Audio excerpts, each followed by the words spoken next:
I'm not gonna lie. Heading into Elimination Chamber, I was thinking this has the potential to be the worst WrestleMania ever. It might not even be worth watching, but you know, as we moved forward through the months, I felt like the build was building. There were some matches that I was more looking forward to than others. There are some because like Gunther versus Seth felt like it was so coming out of nowhere. But also, these are two great people that even with no storyline, they'll put on a great match. But then shit kept happening. And suddenly Pat McAfee shows up, and you're like, well, that's a main event ruined. Let's hope the other one is still good. Part of me was definitely hoping because, like, as soon as Punk brought up Roman's family and the Usos are getting involved, I'm like, we're gonna have another Bloodline Rules. Because that would be fun.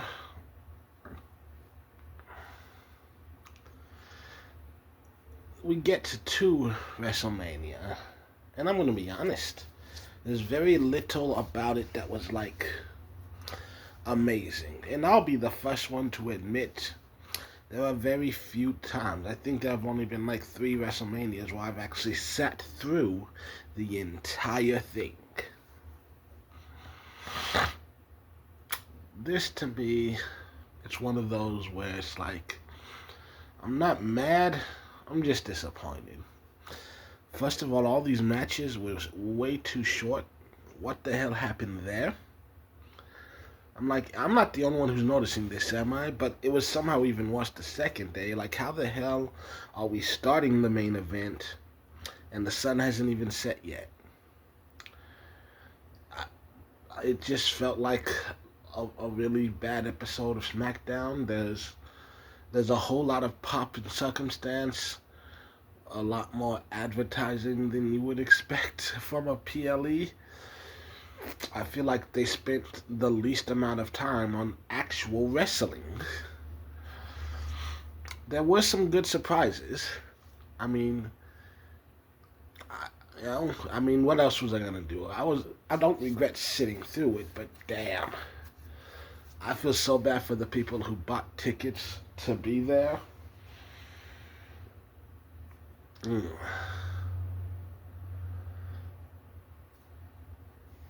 But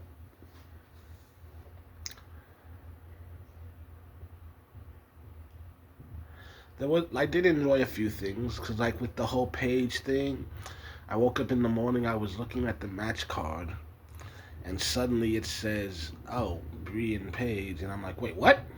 Paige?" And then I start looking at the rumor mill saying, "Oh, she just got signed." I'm like, "Oh, badass." I'm glad to see Paige back because I won't say she was the very start, but she was one of the cornerstones of the revolution, of that transition from Divas era to modern. So I'm not too upset. Was shocked that she won, but it's also kind of on brand for her. Remember, she won her debut way back when. I just I hope to see the follow up. Like, what's gonna happen next? That was a happy surprise. Bianca walking out was a huge surprise. That one really got me. And then when she walked out, I didn't see the cast on her hand. I'm like, is she announcing that she's her next match? But then I noticed her outfit, and I'm like, she's not bouncing in. She's wearing what seems to be an oversized jacket. Oh my God, she's pregnant. Turns out I was right. Also, how far along is? Please tell me she's like only 2 or 3 months. I mean, it's her first kid, but if she's like 8 months along, she's barely got any belly at all, and that's just ridiculous.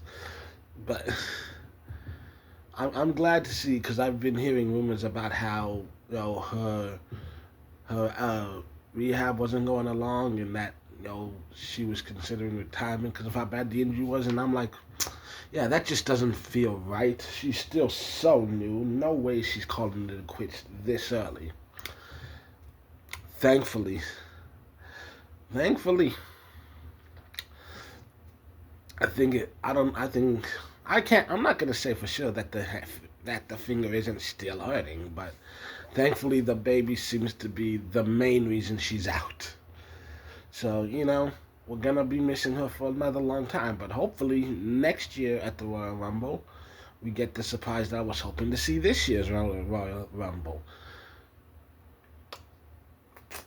Night one, overall, even though there were specific moments that were good, I started thinking as we're watching the Gunther match, how does this end and does it lead to anything? It doesn't necessarily feel like a conclusion.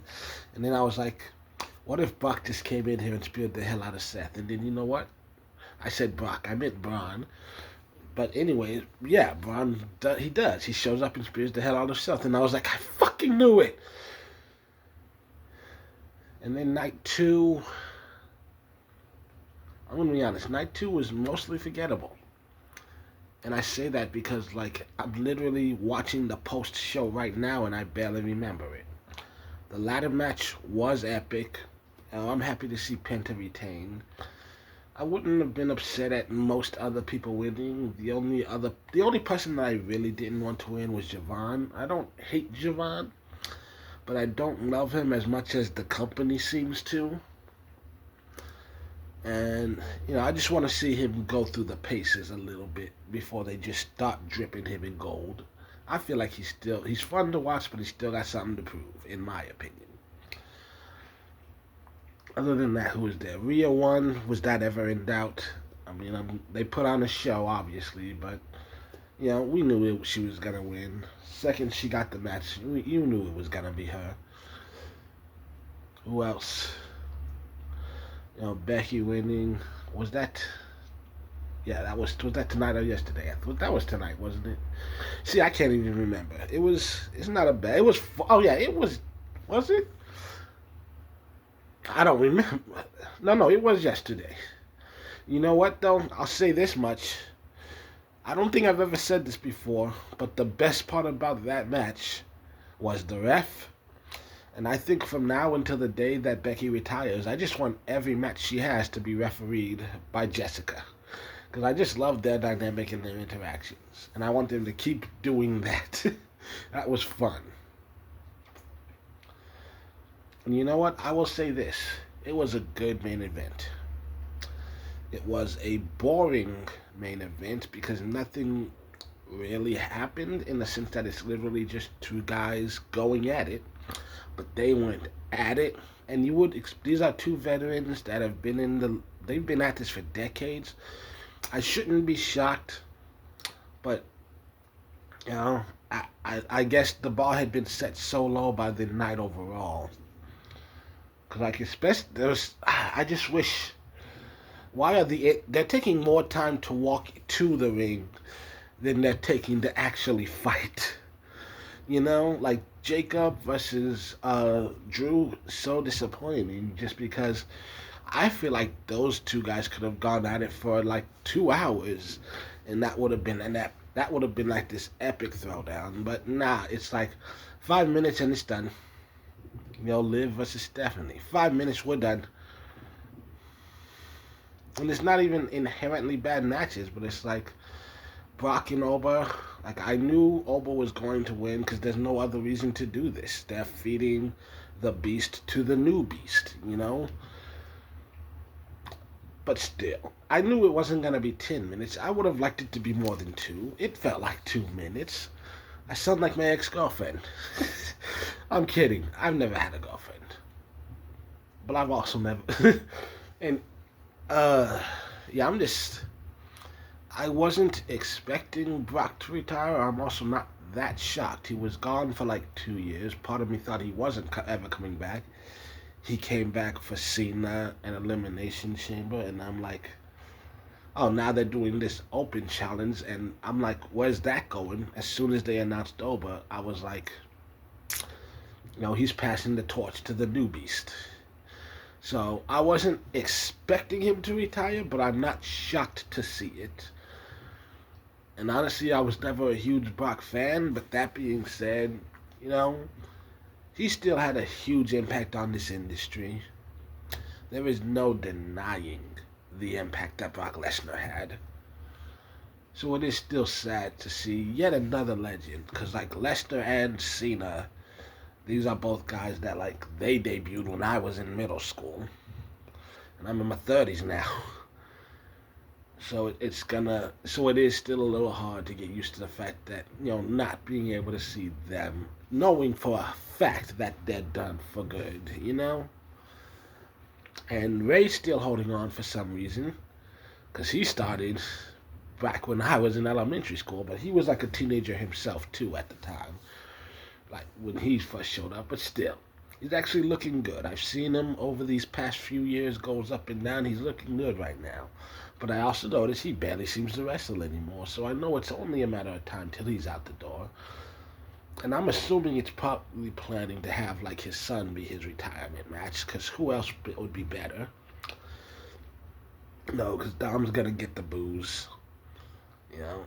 But plus, but well, hopefully, I don't know. It definitely feels like a new era. They're pushing all these new people to the forefront, and many of them deservedly so. But still, it's just modern wrestling. It definitely feels like a new day, and it doesn't necessarily feel like a great day. But we'll see. Like, they want bad matches. It's just a horrible presentation. And it's just disappointing because, I feel like WrestleMania should be 6 or 8 hours, and this just feels like I said, like an overstuffed episode of SmackDown, where they have to condense all the matches in order to fit into the time frame. Like, give them time to tell the story, damn it.